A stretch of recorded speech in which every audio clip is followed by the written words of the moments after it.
The RTX 4090 is officially here, and there are plenty of benchmarks to review. Now, I have to admit, right off the bat, I gotta give credit where credit is due. I am impressed with the overall raw rasterization of the 4090. Now, that's not to say that I love the card, it's not to say that I recommend the card, it's not to say that the card is perfect, because it is not.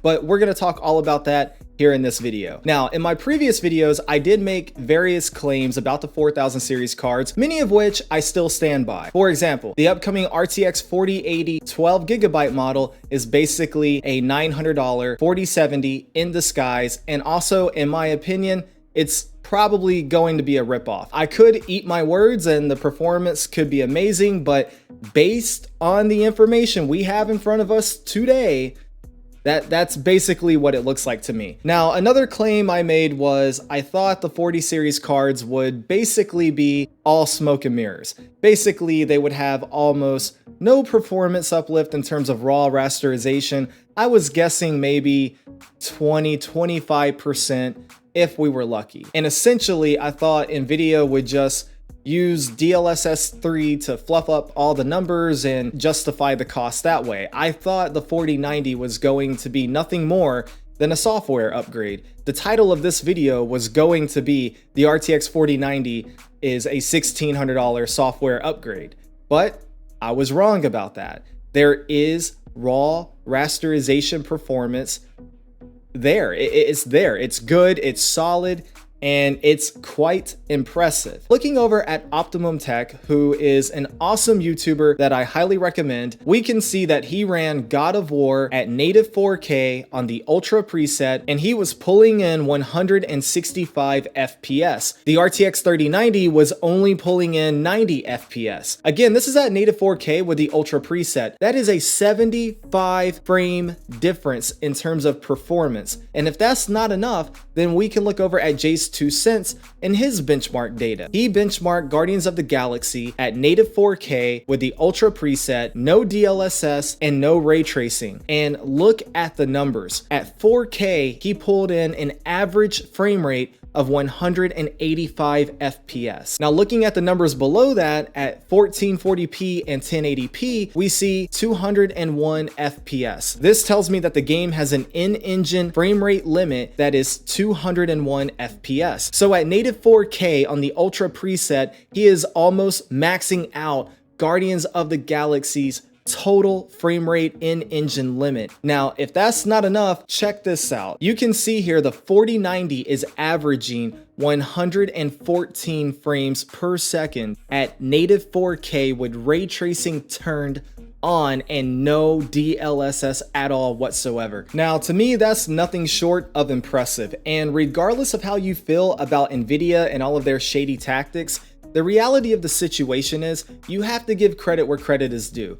That is the best ray tracing performance uplift we've seen since the introduction of ray tracing to begin with. Now, I do wish I could say, hey, you can expect this type of ray tracing performance across the board with every game, but of course it doesn't work that way. Now, if we look over at Digital Foundry's video, we can see they are running Hitman 3 at 4K with ultra ray tracing turned on and no DLSS, and the 4090 is averaging 54 FPS. That in itself is not really that impressive. However, if you compare it to the RTX 3090, which is only pulling in 27 FPS, you can see that we do have a little more than 2 times the performance in terms of raw ray tracing and rasterization. Now, with all of that being said, I don't want you to think I've completely flip-flopped on my stance on this, because I haven't.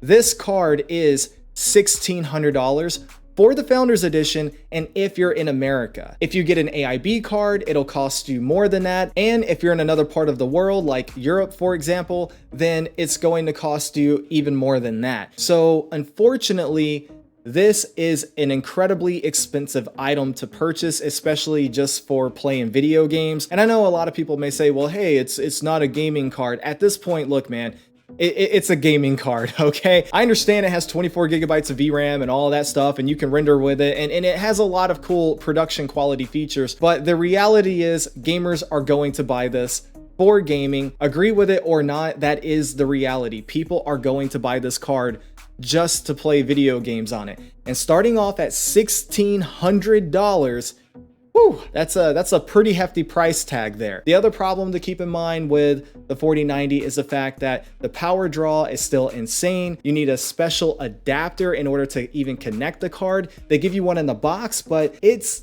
super ugly. If you thought the 30 series 12-pin adapter was bad, wait until you look at the 40 series adapter. That thing is awful. The 4090 is also a problem because it is massive. It is absolutely massive. The AIB cards are even bigger than the Founders Edition card, which is hard to believe. I can't believe I'm actually saying that. So if you're using a case, even like mine, the Lee & Lee Air Mini, the card may not fit. I'm really not sure that the card would fit in my case. I would have to do exact measurements, but it would be a tight fit if it did fit. I would probably have to get rid of my Vegeta Pop, and I definitely don't want to do that. Many of my viewers are from Europe, and I understand.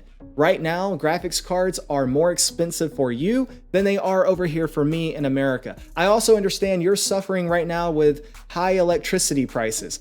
Don't feel pressured to cave in to this card. This card has some awesome technology, but it is not worth it. Don't go out and buy it. $1,600 is way too much money to spend on a graphics card. I do not support the $1,600 price tag. I love the technology. I love the performance. I was wrong about the raw rasterization. I'm incredibly confused why Nvidia undersold this product. They barely talked about the 40 series cards in their announcement. And when they did talk about it, they only talked about ray tracing and DLSS. Nvidia completely undersold the performance of the raw rasterization of the 40 series cards. At least for the 4090, it remains to be seen for the 4080 models.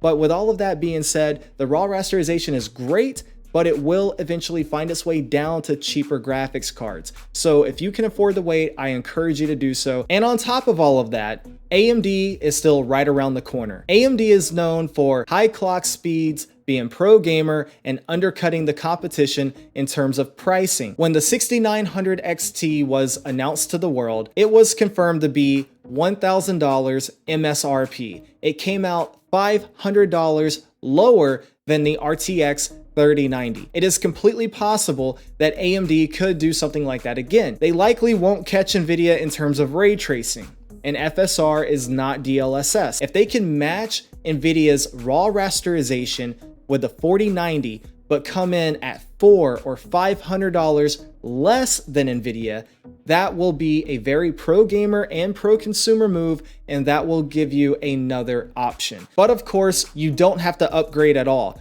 Exactly what I was telling my friend earlier today. The beautiful part about technology like this is that it always starts off at the high end, and it always, and I mean always, gets cheaper and trickles down to cheaper products. You see it in phones, you see it in cars, and yes, you even see it in graphics card technology. Or if you still have a 10 series card and you're looking for a performance increase and you want to upgrade to something, but you don't want to spend $1,600 unnecessarily on a graphics card, then I encourage you to check out AMD's 6000 series graphics cards or even Nvidia's 30 series graphics cards. You can buy all of these GPUs now cheaper than ever before, and they are widely available, and they are still good cards, and they are still relevant cards.